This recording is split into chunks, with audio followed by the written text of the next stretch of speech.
It's important that you carefully correlate the provisions of your will with the governing rules of your self-managed super fund. When I say governing rules, I'm talking primarily about the trust deed of your super fund, but the Act and regulations must also be taken into account.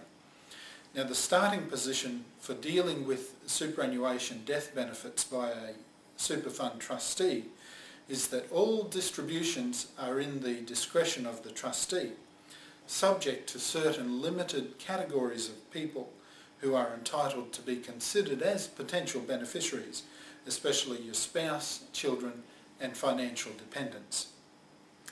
Alternatively, the death benefits under your super fund may be paid to your estate.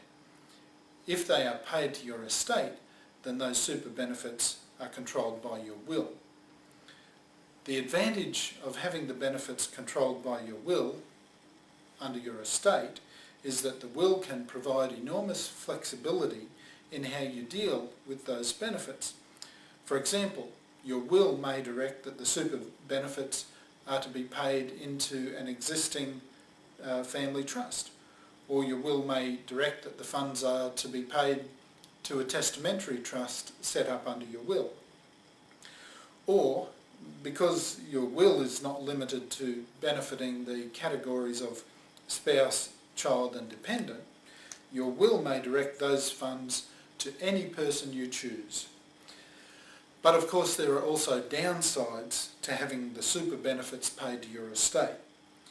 One of the main disadvantages of having superannuation benefits paid to your estate is that it leaves those funds open to being contested if your will is challenged.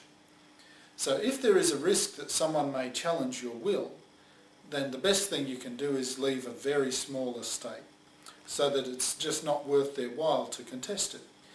You can do this, for example, by transferring your assets while you are alive. Now that's not necessarily as drastic as it sounds.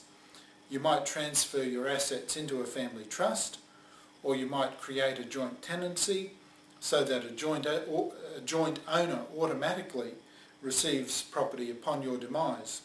Or of course you may divest yourself of assets by contributing to your self-managed super fund in conjunction with a binding death benefit nomination that directs and binds your trustee after you're gone about how those benefits are to be paid.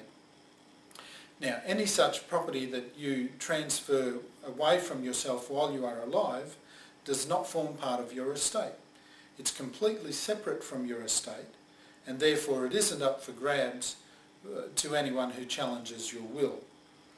So the downside to having your super benefits paid to your estate is that those funds then become available to be dealt with in a challenge to your will. In estate disputes, the legal costs alone usually amount to many tens of thousands of dollars.